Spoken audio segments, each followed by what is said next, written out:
व्यंकटपुरी के महाराज सुनंदन अपने विशेष कार्य के लिए गए थे। आते समय वो एक वन के मार्ग से लौट रहे थे। तभी उन्हें वन में विचित्र प्रकार की आवाजें सुनाई देने लगती हैं। अरे, ये वन में कैसी विचित्र आवाज है। ऐसा लग रहा है कि कई प्रकार के प्राणी एकत्रित विलाप कर रहे हैं। महाराज सुनंदन वन के भीतर प्रवेश करते हैं और अंदर जाने लगते हैं। वन के बीचों बीच जाने के बाद महाराज देखते हैं कि वहां एक बड़ा भयानक दानव बैठा हुआ था। उसे देखकर सभी प्राणी भयभीत हो गए थे और वो विलाप कर रहे थे। दानव अपनी भूख मिटाने के लिए प्राणियों को मारकर खा रहा था। महाराज उसे रोकने के लिए उस दानव के सामने आने लगते हैं। उन्हें देखकर दानव प्राणियों को छोड़ देता है और अपने बड़े-बड़े पंजे जमीन पर पटकते हुआ महाराज के पास आने लगता है। मनुष्य, अच्छा हुआ तुम खुद चलकर मेरे पास आए हो। बहुत समय हो गया है मनुष्य का मांस खाए हुए। आज तुम्हें अपना भोजन बनाकर मेरे मन को तृप्ति मिल जाएगी। दुष्ट दानव, मैं तुम्हारे लिए भोजन बनने नहीं आया हूं, अपितु इस वन को तुम्हारी कैद से मुक्त कराने आया हूं। इतना अहंकार मत पालो मनुष्य, मैं तुम्हें मसल कर रख दूंगा। तुम्हारे पास इतना सामर्थ्य नहीं है कि तुम मुझे पराजित कर सको। दानव महाराज के पास आने लगता है। महाराज अपनी तलवार निकालते हैं। जैसे ही दानव महाराज पर प्रहार करने वाला था, तभी महाराज के गले में जो सोने का हार था वो चमकने लगता है। उस हार में ऐसी चमक थी जैसे सूर्य को हजारी किरणें बिखर गई हो। वो हार देखकर दानव की आंखें चमकने लगती हैं। मनुष्य, मुझे ये हार दे दो, मैं तुम्हारे प्राण नहीं लूंगा। नहीं, ये मेरा पुश्तैनी हार है, ये मैं तुम्हें नहीं दूंगा। मुझे क्रोध मत दिलाओ मनुष्य, सरलता से मुझे हार दे दो, अन्यथा तुम्हारे प्राणों को कोई नहीं बचा सकता। दानव महाराज सुनंदन के और पास आने लगता है। महाराज अपनी तलवार से उसे रोकते हैं और तुरंत अपने घोड़े पर बैठकर राजमहल में आते हैं। इधर दानव उस सोने के हार को प्राप्त करने की योजना बनाने लगता है। रोजा, तुम भी भाग गए हो, परंतु मैं किसी भी प्रकार से तुमसे वो हार प्राप्त करके ही रहूंगा। दानव व्यंकटपुरी में आ जाता है। पूरी व्यंकटपुरी में दानव आतंक फैलाने लगता है। प्रजावासियों के घरों को कुचलते हुए आगे जाने लगता है। उनके पाले हुए प्राणियों को उठाकर हवा में घुमाकर इधर-उधर फेंकने लगता है। सभी प्रजावासी डर जाते हैं और यहाँ वहाँ भागने लगते हैं। पूरे राज्य में अफरा तफरी मच जाती है। एक गरीब किसान राजा राम अपने खेत से काम करके लौट रहा था। वो ये सब देखता है और भागता हुआ राजमहल में आता है। दानव व्यंकटपुरी में आ जाता है। पूरी व्यंकटपुरी में दानव आतंक फैलाने लगता है। प्रजावासियों के घरों को कुचलते हुए आगे जाने लगता है। उनके पाले हुए प्राणियों को उठाकर हवा में घुमाकर इधर-उधर फेंकने लगता है। सभी प्रजावासी डर जाते हैं और यहाँ वहाँ भागने लगते हैं। पूरे राज्य में अफरा तफरी मच जाती है। एक गरीब किसान राजा राम अपने खेत से काम करके लौट रहा था। वो ये सब देखता है और भागता हुआ राजमहल में आता है। महाराज, अरे महाराज! राजा राम महाराज को पुकारते हुए राजमहल में जाने लगता है। तभी सैनिक उसे रोक लेते हैं। मुझे महाराज से मिलने दो। हमारे राज्य पर बहुत बड़ी विपत्ति आई है। मुझे महाराज से मिलना बहुत आवश्यक है। तभी वहाँ महामंत्री आते हैं। क्या हुआ सैनिक? ये सब क्या हो रहा है? मंत्री जी, राज्य पर बहुत बड़ी विपत्ति आई है। मुझे महाराज से मिलना है। आप कृपया मुझे उनसे मिलने दीजिए। महामंत्री राजा राम को लेकर राजसभा में आते हैं। महाराज, ये किसान आपसे भेंट करना चाहते हैं। क्या हुआ किसान? कौन हो तुम? महाराज, मैं राजा राम किसान हूँ। मैं अपने खेत से अपने घर वापस जा रहा था। तभी मैंने देखा एक बड़ा भयानक दानव हमारे राज्य के प्रजा को आहत कर रहा है। उसने कई जानवरों को भी फेंक दिया है। कई लोगों के घर भी तोड़ दिए हैं महाराज। क्या? दानव? अवश्य ये वही दानव होगा। आप उस दानव के विषय में जानते हैं महाराज? मैं जब लौट रहा था तब वन में मुझे एक दानव मिला था। वो मेरा ये स्वर्ण का हार छीनना चाह रहा था। महाराज, वो आपको ही ढूंढ रहा है।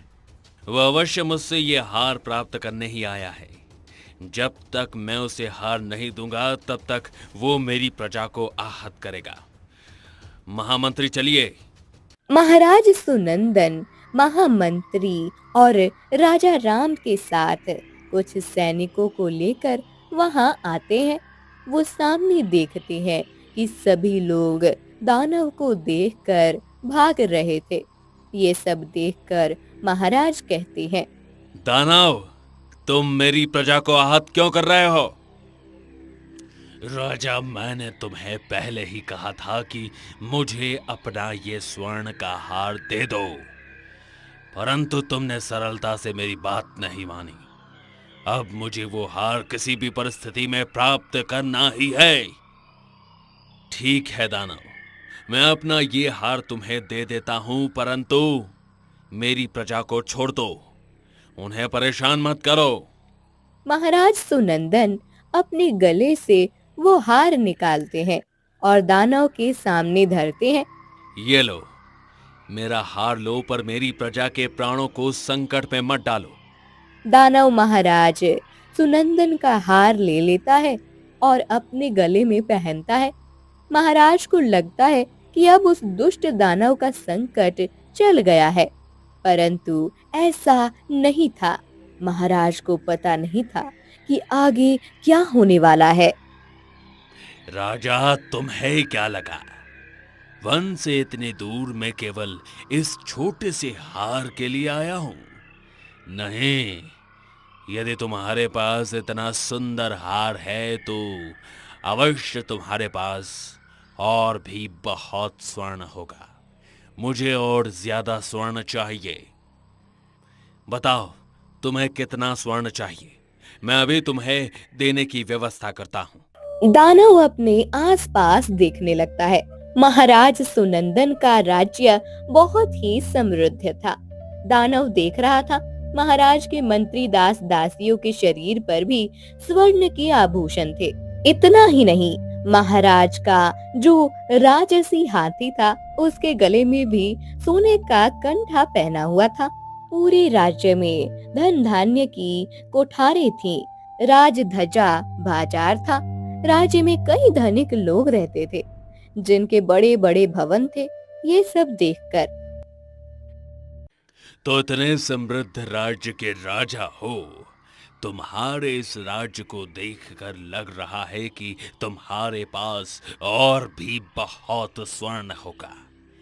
राजा, यदि तुम चाहते हो कि मैं यहाँ से सदा के लिए चला जाऊं, तो तुम मेरे वजन के भार जितना स्वर्ण मुझे दे दो। सोने से मेरी तुला करो। मेरे भार जितना सोना मुझे मिलने के बाद मैं चला जाऊंगा। क्या तुम्हारे वजन जितना स्वर्ण? तुम इतने बड़े दानव हो, तुम्हारा भार तो कितना अधिक है। इतना सारा सोना मैं कहां से लेकर आऊंगा? यदि तुम मुझे सोना नहीं दोगे तो मैं तुम्हारे इस राज्य का पूरा नक्शा ही बदल दूंगा। तुम्हारे राज्य को इस प्रकार आहत करूंगा कि कोई विश्वास नहीं करेगा कि कभी इस भूमि पर समृद्ध राजा था। रुको, तुम मेरे राज्य या किसी भी राज्यवासी को संकट में डालो, मैं अपने राजकोष में जितना सोना है सब तुम्हें दे देता हूं। महाराज, सिर्फ आप ही नहीं, हम सब भी अपने पास जितना भी स्वर्ण है इस दानव को दे देते हैं। महाराज सुनंदन राजकोष में जितना भी सोना होता है सभी ले आते हैं। उनकी रानी और राज परिवार के बाकी सदस्य भी स्वर्ण का त्याग करके सब दानव के पास ले आते हैं। एक एक प्रजावासी जिसके पास जितना भी सोना होता है वो सब लेकर आते हैं। बहुत सारा सोना दानव के पास रखा जाता है। फिर दानव, देखो, मेरे पास और मेरे प्रजावासियों के पास जितना भी सोना था वो सब तुम्हें दे दिया है। अब ये सब लेकर तुम मेरे राज्य का त्याग कर दो। बस इतना सा सोना? ये तो मेरे वजन के मुकाबले आधा ही होगा। परंतु अब तो जितना भी सोना था सब तुम्हें दे दिया है। नहीं, मुझे और सोना चाहिए। महाराज सुनंदन समझ जाते हैं कि अब ये दानव ज्यादा सोना लिए बिना यहाँ से नहीं जाएगा। इसलिए वह अपनी तलवार निकालते हैं और सैनिकों को इशारा करते हैं। सैनिक भी अपने शस्त्र लेकर फैल जाते हैं और उस दानव को घेर लेते हैं। फिर महाराज तलवार लेकर दानव के पास आते हैं और उस पर वार करने ही वाले होते हैं कि तभी दानव अपनी अघोरी शक्ति से एक मायावी रस्सी महाराज सुनंदन पर फेंकता है और महाराज उस रस्सी में बंध जाते हैं। बहुत प्रयास करने के बाद भी महाराज छूट नहीं पाते। फिर दानव महाराज को उठाकर अपने कंधों पर ले लेता है और सुनो प्रजाजनों, मैं तुम्हारे इस राजा को अपने साथ ले जा रहा हूं। तुम सबके पास 7 दिन है। यदि इन 7 दिनों में तुम वन में मेरे गुफा में मेरे वजन जितने स्वर्ण को लेकर नहीं आए तो 8वें दिन मैं तुम्हारे इस राजा को अपना भोजन बना लूंगा। दानव महाराज सुनंदन को लेकर वन में चला जाता है। सभी मंत्री और प्रजावासी चिंता में पड़ जाते हैं। किसी को समझ नहीं आ रहा था कि आखिर महाराज को उस दुष्ट दानव से कैसे बचाए। तभी वहाँ एक महात्मा आते हैं। ये क्या, तुम सब इतने परेशान क्यों हो? और ये स्वर्ण ऐसी भूमि पर क्यों गिरा हुआ है? महात्मा जी, एक दुष्ट दानव हमारे राजा को उठा कर ले गया है। उसने कहा है कि जब तक हम उसके वजन बराबर सोना उसे नहीं देते तब तक वो महाराज को नहीं छोड़ेगा। उसने हमें 7 दिन का समय दिया है। यदि तब तक उसे सोना नहीं मिला तो वो 8वें दिन महाराज को मारकर खा लेगा। महात्मा जी, हमारे महाराज बहुत अच्छे और धर्मपरायण हैं। जब वो दानव हमें परेशान कर रहा था तब केवल हम प्रजावासियों के लिए उन्होंने अपना दिव्य हार गले से निकालकर उसे दे दिया। हमारे महाराज हमारे पालन करता है। यदि उन्हें कुछ हो गया तो ये राज्य अनाथ हो जाएगा। महात्मा जी, अब हमें आप ही सहायता कर सकते हैं। राजा राम, चलो हम सब तुम्हारे खेत में चलते हैं। किसी को समझ नहीं आता कि महात्मा ये क्या कह रहे हैं, पर उन्हें बिना कोई प्रश्न किए अब राजा राम के खेत में चले जाते हैं। वहाँ महात्मा एक अनुष्ठान करते हैं और एक दिया प्रज्वलित करते हैं। फिर वो एक आसन पर बैठते हैं और मंत्र जाप शुरू करते हैं। सभी प्रजावासी उनके सामने हाथ जोड़कर बैठ जाते हैं। 7 दिनों तक महात्मा जी मंत्र जाप करते रहते हैं और राजा राम महात्मा ने प्रज्वलित किए हुए दिए में घी डालकर उसे जलते हुए रखते हैं। 7 दिन बीत जाते हैं। महात्मा जी का अनुष्ठान अब संपन्न हो जाता है। फिर राजा राम, तुमने तो महात्मा जी से सहायता मांगी थी, परंतु महात्मा जी ने तो 7 दिन केवल ये अनुष्ठान और मंत्र जाप ही किया है। कल 8वां दिन है। दानव ने क्या कहा था, स्मरण है ना? यदि आज हमने उसे सोना नहीं दिया तो वो महाराज को मार डालेगा। नहीं मनसुख, महात्मा पर हम ऐसे संशय नहीं कर सकते। महात्मा अवश्य हमारी सहायता करेंगे। सभी महाराज की चिंता कर रहे थे। तभी महात्मा राजा राम को बुलाते हैं। सभी देखने लगते हैं कि अब महात्मा क्या करने वाले हैं। राजा राम, इस दिए को तुम्हें लगातार 7 दिनों तक प्रज्वलित रखना है, इसलिए ये कार्य तुम्हें ही करना है। तुम अपने इस खेत में एक गड्ढा खोदो और उसमें ये दिया रख दो। उस दिए पर मिट्टी डाल दो। मैं आपने दिया हुआ कार्य अवश्य करूंगा महात्मा जी, परंतु मेरा एक प्रश्न है। मुझे तो लगा था कि आप सोना प्राप्त करने का कोई उपाय बताएंगे। कल 8वां दिन है। यदि कल उस दुष्ट दानव को सोना नहीं दिया तो वो हमारे प्रिय महाराज का अंत कर देगा। मुझे ज्ञात है पुत्र, तुम्हें मैं जितना कह रहा हूं उतना करो।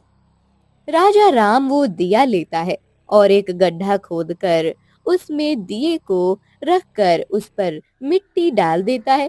सभी अपने अपने घर चले जाते हैं। किसी को भी महाराज की चिंता के कारण नींद नहीं आ रही होती है। सुबह हो जाती है। सभी अपने अपने घरों से निकलते हैं। राजा राम भी अपने खेत में आता है। वो खेत में आकर देखता है तो जिस स्थान पर कल उसने दिए को रखा था, वहाँ एक बहुत बड़ा पेड़ उगा हुआ था, जिसके डंडियां पर सोने के बड़े बड़े पत्ते लगे हुए थे। ये देखकर राजा राम सबको पुकारने लगता है। भाइयों, जल्दी यहाँ आओ। ये देखो, ये क्या है? सभी भागकर राजा राम के पास आते हैं और वो सोने का पेड़ देखते हैं। वो पेड़ देखकर सभी आश्चर्य से भर जाते हैं। राजा राम समझ जाता है कि ये महात्मा जी की कृपा है और अनुष्ठान से ही हुआ है। मनसुख, मैंने तुम्हें कहा था ना कि महात्मा जी अवश्य कुछ ना कुछ करेंगे। देखो, उनकी कृपा से ही ये सोने का पेड़ उत्पन्न हुआ है। चलो, अब हम सोने के पत्ते तोड़कर दानों के पास ले जाते हैं। इन पत्तों से अवश्य दानों के वजन जितना सोना जमा हो जाएगा। सभी प्रजावासी सोने के पत्ते तोड़कर ले जाने लगते हैं। जितने भी पत्ते प्रजावासी तोड़ रहे थे, उतने पत्ते फिर से उस पेड़ पर उग रहे थे। अब ढेर सारा सोना लेकर वन में दानव के पास आते हैं। दानव ने महाराज को उसी रस्सी में बंदी बनाकर रखा था। दानव, हम सब सोना लेकर आ गए हैं। अब हमारे महाराज को छोड़ दो। इतनी भी क्या शीघ्रता है तुम सबको? पहले देखने तो दो कि सोना मेरे वजन के भार जितना है या नहीं। दानव देखता है प्रजावासी सोना लेकर आए हैं।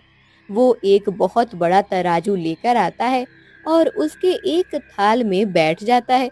प्रजावासी एक एक करके सोना दूसरे बाजू में रखने लगते हैं। धीरे धीरे सोने का भार दानव के वजन के भार जितना हो जाता है और दानव जिस थाल में बैठा था, वो ऊपर होकर ढेर सारे सोने के पत्तों से भरा हुआ थाल जमीन पर टिक जाता है। फिर दानव, हम सब के वजन जितना सोना तुम्हें मिल गया है। अब हमारे महाराज को छोड़ दो। अरे वाह, तुम सब तो बहुत ही धैर्यवान हो। अपने राजा के लिए 7 दिनों में इतना सारा सोना प्राप्त कर लिया तुम सबने। कहां से लेकर आए हो? दानव, इस बात से तुम्हारा कोई संबंध नहीं है। हमने हमारा कार्य पूर्ण किया है। अब तुम महाराज को छोड़ दो। सोना देखकर दानव के मन में और ज्यादा लालच आ जाता है और वो कहता है, नहीं, जब तक तुम मुझे ये नहीं बताते कि तुमने इतना सारा सोना कहां से प्राप्त किया, तब तक मैं तुम्हारे राजा को नहीं छोड़ूंगा। राजा राम के पास अब कोई उत्तर नहीं होता। अपने राजा वो दानव को उस सोने के पेड़ के विषय में बताता है। दानव अपने पैर पटकते हुए राजा राम के खेत में आता है। प्रजावासी महाराज को भी ले आते हैं। दानव जैसे ही सोने के पेड़ को देखता है, उसकी खुशी का कोई भी ठिकाना नहीं रहता। वो भागकर सोने के पेड़ के पास जाता है और उसके पत्ते तोड़ लेता है। परंतु दानव के हाथ में पत्ते आने के बाद उसके स्पर्श से वो कोयले जैसे काले बन जाते हैं। दानव बहुत सारे पत्ते तोड़ता है, पर सभी पत्ते काले हो जाते हैं। दानव को बहुत गुस्सा आ जाता है और वो जोर जोर से चीखने लगता है। ये कौन सी माया है? क्या हो रहा है ये सब? मुझे ये सोना क्यों नहीं मिल रहा है? तभी वहां महात्मा जी आते हैं। क्योंकि तुम दुष्ट हो दानव। तुमने आज तक अपने स्वार्थ के लिए कई जीवों की हत्या की है। तुमने लालच में आकर एक धर्मपरायण राजा को इतने दिन तक बंदी बनाकर रखा है और इन प्रजाजनों को भी संकट में डाला है। ये सोने का पेड़ इन प्रजावासियों के महाराज के प्रति प्रेम और समर्पण के भाव से उत्पन्न हुआ है, जिस पर तुम्हारा कोई अधिकार नहीं है। अब तुम्हारे अंत का समय आ गया है दानव। ऐसा कहकर महात्मा अपने कमंडलू से पवित्र जल को हाथ में लेते हैं और कुछ मंत्र बोलते हैं। फिर वो जल महात्मा दानव पर डाल देते हैं। कुछ ही पलों में दानव भस्म हो जाता है। दानव का अंत होते ही महाराज भी मुक्त हो जाते हैं। महात्मा जी, आपका बहुत बहुत धन्यवाद। आज आपके कारण ही हमारे महाराज सुखपूर्वक बच पाए हैं। आप नहीं होते तो ये सोने का पेड़ हमें प्राप्त नहीं हो पाता। परंतु महात्मा जी, मेरा आपसे अनुरोध है कि आप कृपया इस सोने के पेड़ को आप लुप्त कर दीजिए। दानव की तरह किसी भी प्रजावासी के मन में सोने का लालच उत्पन्न हो गया तो बड़ी समस्या निर्माण हो सकती है। सभी प्रजावासियों को राजा राम की बात सही लगती है। सब की बात मानकर महात्मा जी अपनी शक्ति से उस सोने को लुप्त कर देते हैं। महाराज सुनंदन दानव का जमा किया वह सारे सोने को अपनी प्रजा में दे देते हैं और सुखपूर्वक अपना राज्य कार्य करने लगते हैं। आज भी वेंकटपुरी में उस सोने के पेड़ की कहानी को बताया जाता है।